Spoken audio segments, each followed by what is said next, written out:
नमस्कार, आप देख रहे हैं अपना बिहार और आपके साथ मैं हूं विवेक। अगले आधे घंटे में हम आपको बिहार की सभी बड़ी खबरों से रूबरू कराने वाले, चाहे वो राजनीतिक जगत की खबर हो, क्राइम की दुनिया की खबर हो, जन सरोकार से जुड़ी खबर हो, उसके मुद्दे हो, उसकी भी पड़ताल होगी। लेकिन सबसे पहले बात करेंगे नुपुर शर्मा के बयान के बाद मचे बवाल की, भड़के नमाजियों की। क्या सुनियोजित पत्थरबाजी थी ये?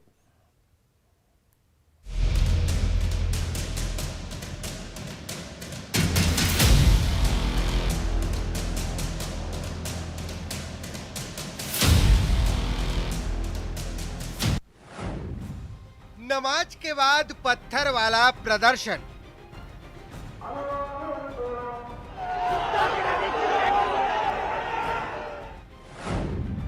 पत्थरबाजों को किसने भड़काया?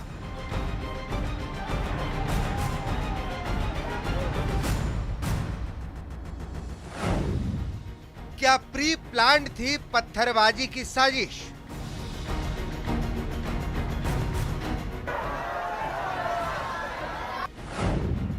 प्रदर्शनकारियों के हाथों में किसने थमाया पत्थर?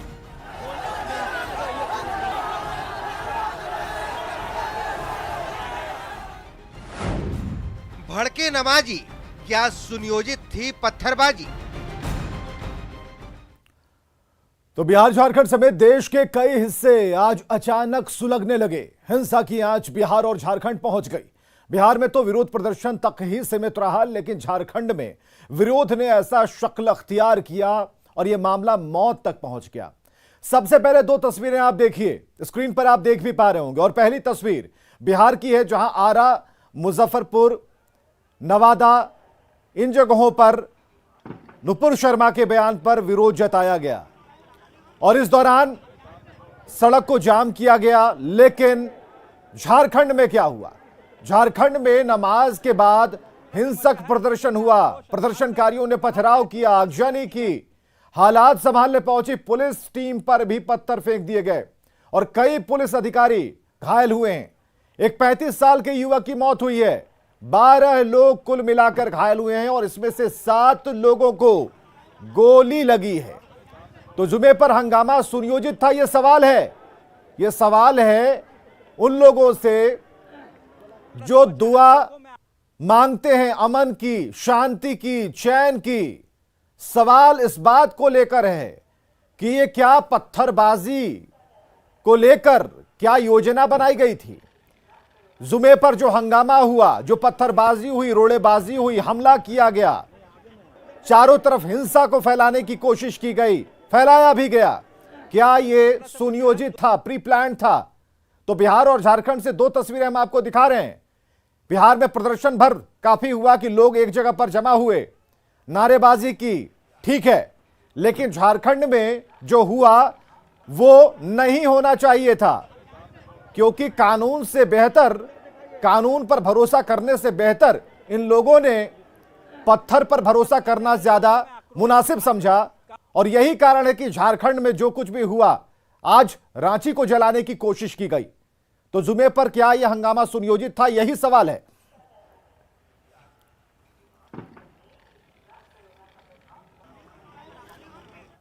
रांची में उपद्रवियों ने बिहार के पथ निर्माण मंत्री नितिन नवीन पर भी हमला कर दिया। बाल बाल बचे हैं। नितिन नवीन रांची में थे और इसी दौरान जुमे की नमाज के बाद उपद्रवियों ने मेन रोड इलाके में पथराव और अगजनी शुरू कर दी। जिस गाड़ी में नितिन नवीन बैठे थे उस पर उपद्रवियों ने हमला कर दिया और गाड़ी पर पथराव किया, जिससे गाड़ी के शीशे टूट गए। यह सब उस वक्त हुआ जब नितिन नवीन गाड़ी में मौजूद थे, गाड़ी में बैठे हुए थे। वहां मौजूद पुलिस ने नितिन नवीन की गाड़ी को घेरा और उपद्रवियों से बचाते हुए उन्हें वहां से सुरक्षित निकाला है। यह तस्वीरें हम आपको दिखा रहे हैं। देखिए, नितिन नवीन बैठे हैं और हमला हुआ है, पत्थरबाजी की गई, गाड़ी में पत्थर फेंके गए, आगे का शीशा टूटा है। और ऐसे में वहां पर जो प्रोटेक्शन के लिए पुलिस थी, जो कि भीड़ को नियंत्रित करने के लिए वहां मौजूद थी, उन्होंने तत्परता दिखाई है। गाड़ी के बाईं तरफ पिछली सीट का शीशा टूटा हुआ है। तो ये तस्वीरें हम आपको दिखा रहे हैं कि बाल बाल आज मंत्री नितिन नवीन बचे हैं। तो रांची से ये खबर हम आपको बता रहे हैं, मंत्री नितिन नवीन पर हमला, जुमे की नमाज के बाद जो सुनियोजित पत्थरबाजी की गई, हम इसे सुनियोजित पत्थरबाजी कह रहे हैं क्योंकि इतने प्लान्ड तरीके से सभी लोग जमा हुए, अमन चैन की दुआ मांगी और उसके बाद जो हिंसक प्रदर्शन हुआ वो कहीं से भी सराहनीय नहीं है। इस बीच नितिन नवीन की गाड़ी गुजरती है और यही वो काली गाड़ी है, इसमें नितिन नवीन जो कि बिहार के मंत्री हैं वो बैठे हुए थे और हमला हो जाता है, सीधे हमला होता है और जिस तरफ वो बैठे हुए थे उस तरफ भी खरोंच हैं। गाड़ी का जो आगे का शीशा है उसे भी तोड़ने की कोशिश की गई, पीछे से हमला किया गया, दोनों तरफ से हमला किया गया, तो इस गाड़ी के 3 शीशे 3 तरफ से पूरी तरह से चकनाचूर हो गए। तो आज बाल बाल बचे हैं मंत्री नितिन नवीन और रांची में बिहार के मंत्री पर जो हमला हुआ, हालांकि वहां पर जो फोर्सेस तैनात थी उन लोगों ने मंत्री नितिन नवीन की गाड़ी को घेर कर वहां से निकाला जहां पर ये हंगामा हो रहा था, हिंसा हो रही थी।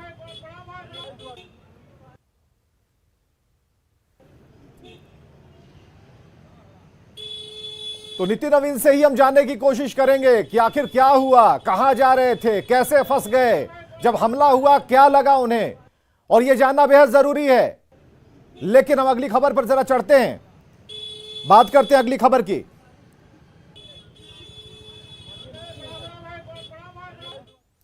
तो आज देश के कई शहर एक साथ सुलग गए, आक्रोश की आग बिहार तक पहुंची और बिहार के कई जिलों में मुस्लिम समुदाय के लोगों ने नुपुर शर्मा के खिलाफ विरोध प्रदर्शन किया, रासुका लगाने की मांग की। यहां एक सवाल है कि आखिर एक साथ पूरे देश में आक्रोश की आग कैसे फैल गई।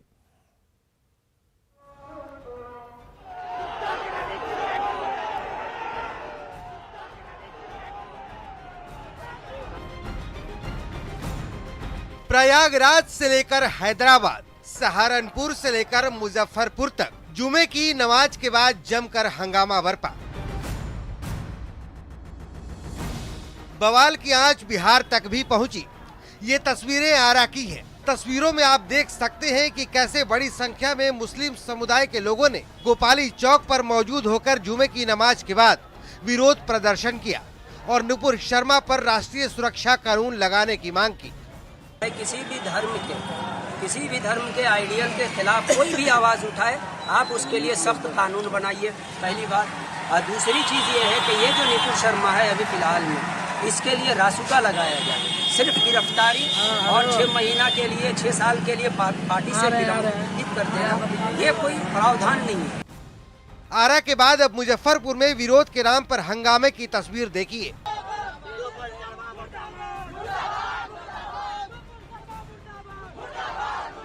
काजी इंडा चौक के निकट मुस्लिम समुदाय के लोगों ने नुपुर शर्मा के बयान को लेकर घंटों सड़क जाम कर दिया और सरकार विरोधी नारे लगाए। पुलिस प्रदर्शनकारियों को लगातार समझाती बुझाती रही, लेकिन प्रदर्शनकारी समझने को बिल्कुल तैयार नहीं थे। मामला ये हुआ कि मदरसा चौपाई क्या बोल भिखनपुर से एक पर जाम की सूचना मिली, तो जाम की सूचना मिली तो जाम आकर के छोड़ा दिए। कुछ लोग नुपुर शर्मा के विरोध में नारे लगा रहे थे। इधर नवादा में भी नुपुर शर्मा के बयान को लेकर मुसलमान सड़कों पर उतरे और जमकर बवाल काटा। यहाँ भी मुस्लिम समुदाय के लोगों ने सद्भावना चौक के नजदीक घंटों सड़क जाम कर दिया। मामले को शांत कराने पहुंची पुलिस से भी लोग उलझते नजर आए। सवाल है कि जुमे के दिन इतनी बड़ी संख्या में सड़क पर उतरकर विरोध जताना क्या जताता है? क्या एक साथ शहरों को सुलगाने की साजिश सुनियोजित थी? न्यूज़ 18 के लिए आरा से हिमांशु, मुजफ्फरपुर से प्रियांक सौरभ और नवादा से अभिषेक कुमार की रिपोर्ट। तो नुपुर शर्मा के बयान को लेकर बिहार में भी कई जिलों में विरोध प्रदर्शन देखने को मिला है। प्रदर्शनकारियों ने नुपुर के बयान के विरोध में नारेबाजी की, लेकिन इस दौरान स्थानीय स्तर पर पुलिस एक्टिव थी। शांतिपूर्ण माहौल बनाए रखने के लिए सभी जिलों के एसपी को अलर्ट मोड में रहने को कहा गया है। पूरी जानकारी दे रहे हैं हमारे पटना सहयोगी संजय कुमार। नुपुर शर्मा के आपत्तिजनक बयानों को लेकर पूरे देश में विरोध प्रदर्शन हो रहा है और बिहार भी इससे अछूता नहीं है। आज बिहार के कई जिलों में लोग सड़कों पर उतरे और नुपुर शर्मा के बयानों पर आपत्ति जाहिर की। हालांकि इस दौरान पुलिस व्यवस्था चुस्त दुरुस्त दिखी। स्थानीय स्तर पर प्रशासन ने इस तरह के प्रदर्शनकारियों से निपटने के लिए पूरा इंतजाम कर रखा है। हालांकि राज्य पुलिस मुख्यालय ने भी कई जिलों को इस मामले को लेकर अलर्ट पर रहने को कहा है और स्थानीय स्तर पर प्रशासन को कहा गया है कि नुपुर शर्मा के बयानों को लेकर जिस तरीके से विरोध प्रदर्शन हो रहे हैं, वैसे में इस तरह के मामलों को शांतिपूर्वक निपटा जाए, कैमरा पर्सन अजय दुबे के साथ संजय कुमार, न्यूज 18 पटना। और नवादा में उग्र प्रदर्शन और अगजनी की नई तस्वीरें सामने आई हैं, जिसमें सड़क पर अगजनी की गई, प्रदर्शन किया गया और NH 31 पर घंटों तक जाम की स्थिति रही।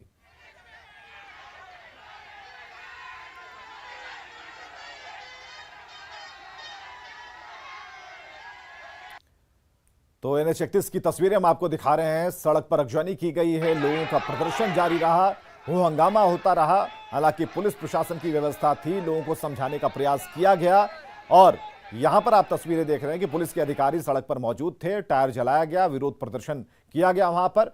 और किस तरीके से शहर शहर से बवाल की खबरें आ रही हैं, तस्वीरें आ रही हैं, ये आप देख पा रहे हैं।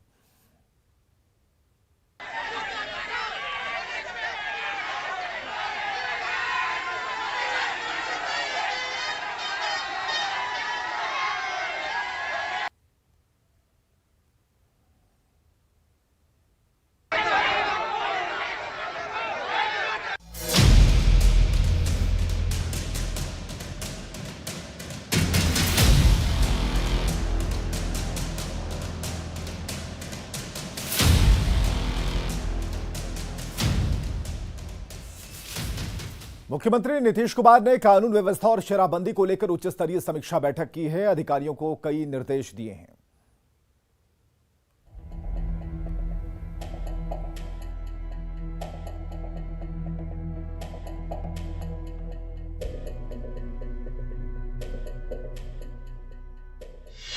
कानून व्यवस्था पर हाई लेवल बैठक।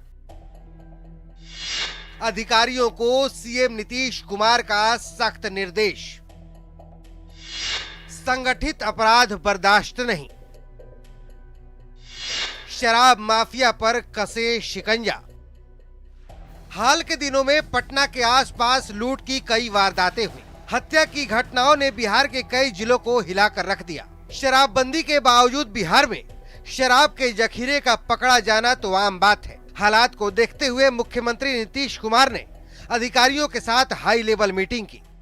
बिहार में लॉ एंड ऑर्डर और शराबबंदी की समीक्षा बैठक मुख्यमंत्री नीतीश कुमार ने की है और तमाम जो बड़े अधिकारी हैं वो इस बैठक में आज शामिल हुए हैं। खासतौर पर आज की बैठक काफ़ी महत्वपूर्ण इसलिए मानी जा रही है क्योंकि काफ़ी दिनों के बाद कहीं ना कहीं कानून व्यवस्था को लेकर के नीतीश कुमार ने समीक्षा बैठक की है और बिहार में जिस तरीके से शराबबंदी अभियान चलाया जा रहा है उस अभियान को कैसे सफल किया जाए, इन तमाम चीज़ों को लेकर के मुख्यमंत्री नीतीश कुमार ने कई निर्देश दिए हैं। बैठक में सीएम ने अधिकारियों को सख्त निर्देश दिया। सीएम ने कहा कि विधि व्यवस्था सरकार की सर्वोच्च प्राथमिकता है। अपराध नियंत्रण में किसी प्रकार की कोताही ना हो। रात्रि गश्ती और पैदल गश्ती में कोई कोताही ना हो। हर हाल में अपराध अनुसंधान में तेजी लाई जाए। दोषियों पर जल्द कार्रवाई करें। किसी भी हाल में सांप्रदायिक घटना ना होने दें। शराब पीने वालों को पकड़ें और शराबियों के निशानदेही पर सप्लाई चेन को तोड़ें। जाहिर सी बात है, कानून व्यवस्था और शराबबंदी नीतीश कुमार के सुशासन के लिस्ट पर पहले पायदान पर है और नीतीश कुमार को इन दोनों मामलों में किसी हाल में कोताही बर्दाश्त नहीं। न्यूज 18 के लिए पटना से संवाददाता शैलेंद्र कुमार की रिपोर्ट। पूर्वी चंपारण में पूर्व मंत्री योगेंद्र पांडे को अंतिम संस्कार के दौरान गार्ड ऑफ ऑनर दिया जा रहा था, लेकिन राइफल ने फिर धोखा दे दिया। फिर एक बार बिहार पुलिस की किरकिरी हो गई।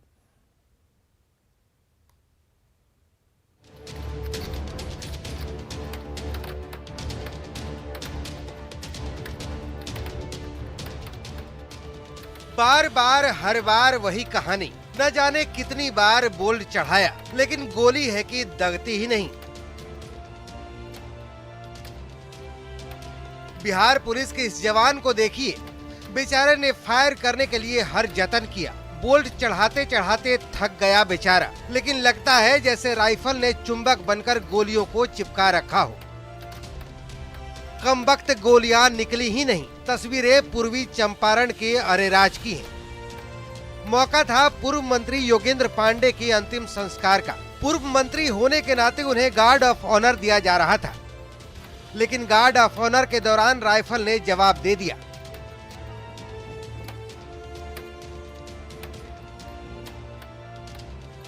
जवान राइफल से गोली छोड़ने की कोशिश करता रहा, लेकिन उसकी हर कोशिश नाकाम हो गई। कई जवानों की राइफल से ठाए ठाए की आवाज के साथ गोलियां छूटी, लेकिन एक जवान परेशान दिख रहा था। वो बार बार राइफल की बोल्ट चढ़ाने की कोशिश कर रहा था, लेकिन बोल्ट फंस जा रहा था। काफी प्रयास के बाद एक बार बोल्ट चढ़ भी गया, फिर ट्रिगर दबाते ही गोली फुस हो गई। ये कोई पहला मौका नहीं है जब गार्ड ऑफ ऑनर देने के दौरान बिहार पुलिस की फजीहत हुई है। इसी जनवरी की बात है, आरा में पूर्व मंत्री हरिनारायण सिंह को गार्ड ऑफ ऑनर देते समय भी 6 में से 2 ही राइफल चल पाई थी। अगस्त 2019 में तो पूर्व सीएम जगन्नाथ मिश्रा को गार्ड ऑफ ऑनर देते समय 22 की 22 राइफल ने जवाब दे दिया था। अब सवाल है कि ऐन मौके पर क्यों धोखा दे जाता है हथियार? क्या हथियारों की नहीं होती है जांच? इन हथियारों से कैसे लड़ेंगे पुलिस के जवान? नाकाम हथियार से कैसे सुरक्षित होगा बिहार? न्यूज 18 के लिए मोतिहारी से मुकेश कुमार के साथ ब्यूरो रिपोर्ट। राज्य में उपद्रवियों ने बिहार के पथ निर्माण मंत्री नितिन नवीन पर हमला किया। बाल बाल बच गए। नितिन नवीन रांची में थे और इस दौरान जुमे की नमाज के बाद उपद्रवियों ने मेन रोड इलाके में पथराव किया, आगजनी शुरू कर दी। जिस गाड़ी में मंत्री नितिन नवीन बैठे थे उस पर उपद्रवियों ने हमला किया। गाड़ी पर पथराव किया गया, जिससे उसके शीशे टूटे और यह सब उस वक्त हुआ जब नितिन नवीन गाड़ी में मौजूद थे। वहां मौजूद पुलिस ने नितिन नवीन की गाड़ी को घेरा, उपद्रवियों से बचाते हुए उन्हें वहां से निकाला। तब की तस्वीरें हम आपको दिखा रहे हैं जब नितिन नवीन उस गाड़ी में बैठे हुए थे। ये नितिन नवीन नजर आ रहे हैं और नितिन नवीन की गाड़ी पर कैसे हमला हुआ, किस तरीके से हमला हुआ कि उनकी जान लेने की कोशिश की गई। आप इन तस्वीरों में देख सकते हैं कि किस तरीके से पत्थरबाजी की गई और उनकी गाड़ी के शीशे टूट गए हैं और ऐसे में पीछे से और दोनों ही बगल से, दोनों ही तरफ से उनकी गाड़ी पर रोड़ेबाजी जमकर हुई। ऐसे में नितिन नवीन बाल बाल बचे हैं और ड्राइवर सीट के ठीक सामने आप देखेंगे कि आगे का भी शीशा टूटा हुआ है, यानी कि वो ब्रेक कर गया है। ऐसे में किसी तरीके से उन्हें बचाया गया। मेन रोड गए हुए थे और मेन रोड से लौटने के दौरान महावीर मंदिर के पास ये इन पर जानलेवा हमला हुआ और साथ ही जो वहाँ के आंखों देखा हाल है इन्होंने सुनाया। कैमरा पर्सन संजय पांडे के साथ मनीष मिश्रा, जी मीडिया, रांची।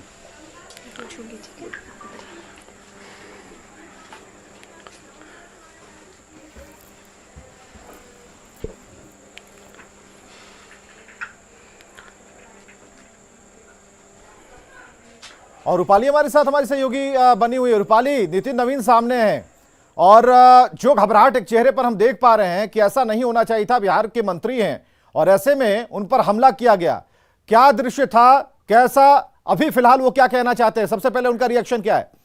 जी, मैं सामने से बताती हूँ। सर, आप पे हमला हुआ है, आप रांची विजिट किए हैं, क्या दृश्य रहा है सामने से? क्या आज आपको देखने को मिला है? क्या सामने हुआ था? आपको देखने को मिला है, क्या सामने हुआ था? मैं तो ये कि जिस प्रकार से बड़े पैमाने पे एक असंतुलित भीड़ सड़कों पे थी और उसको कोई कंट्रोल नहीं था, वो पूरी तरह से केवल प्रशासन का या शासन का कोई भय उन पर नहीं था।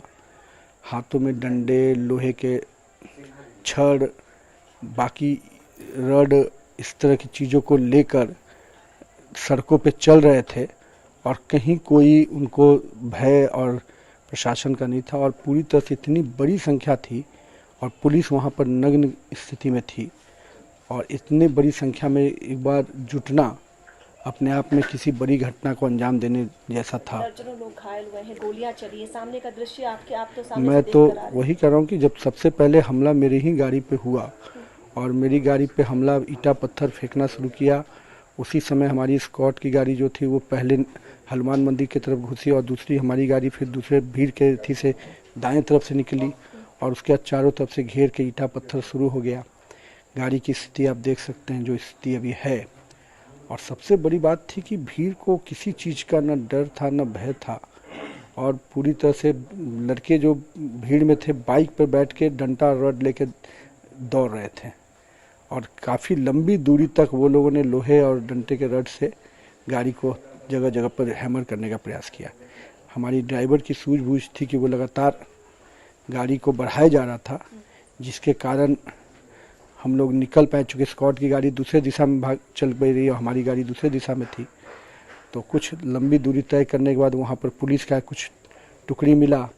तब पुलिस की टुकड़ी ने जब देखा कि चारों तरफ से गाड़ी को घेर के हमला हो रहा है, तो उसके बाद पुलिस की टुकड़ी जब आगे बढ़ी तब भागे, उसी में एक लड़के को पकड़ा भी है लोगों ने। बस मेरा ये मानना है कि लोकतंत्र में इस प्रकार से शासन प्रशासन का भय नहीं, और इतनी बड़ी संख्या में संतुलित भीड़ जिस पर कोई पाबंदी नहीं हो, सड़क पे आ जाए और प्रशासन नहीं कुछ कंट्रोल कर पाए, ये तो लोकतंत्र के लिए बहुत ही खतरनाक। ये सवाल है कि क्या ये पूरी तरह से ऑर्गेनाइज था? नितिन नवीन जी ये बताएंगे। पूरी तरीके से ऑर्गेनाइज था, क्योंकि मंत्री की गाड़ी को देखते हुए, पुलिस को देखते हुए, और फेल्यूर किसका है? दो सवाल एक साथ हैं। क्या लगा कि पूरी तरीके से सरकार ऑर्गेनाइज्ड वे में किया गया है, और किसकी आपको सबसे बड़ी चूक लग रही है? क्या लगा कि ऑर्गेनाइज तरीके से पूरा का पूरा जो भीड़ है अचानक से तैयार होकर इस तरीके से? देखिए, भीड़ को सड़क पे जब आ गई और उसको कोई भय नहीं हो, तो निश्चित रूप से कोई न कोई घटना को परिलक्षित करेगी। केंद्र बिंदु में आज हम हैं, कल कोई और हो सकता है, लेकिन इतनी बड़ी संख्या में भीड़ सड़कों पे उतर गई। पंजाब स्वीट्स के कोना से लेके आप हनुमान मंदिर का जो कोना है और उसके आगे फिरायल तक कितनी भीड़ होगी मैंने देखा नहीं, चूँकि हमारी गाड़ी इधर मुड़ गई। और इतनी बड़ी संख्या में भीड़ है, प्रशासन का कहीं कोई अथी नहीं, और कोई मतलब भय भी नहीं था। सबके हाथ में लोहे के डंडे, लकड़ी का जो होता है रड लेना, लोहे का लकड़ी लेना, अन्य तरह का औजार लेके चलते रहना, और कोई भय नहीं रहना। तो दिखता है कि प्रशासन का भय होता तो ये आक्रोश दिखाना या प्रदर्शन करने के लिए हथियार की आवश्यकता नहीं होती है। सर कि पहले से कहीं ना कहीं तैयारी थी उन लोगों की? घटना कुछ भी कर सकते थे वो, और चाहे मेरी जान जाती है किसी और की जान जाती, और जब घटना हमारी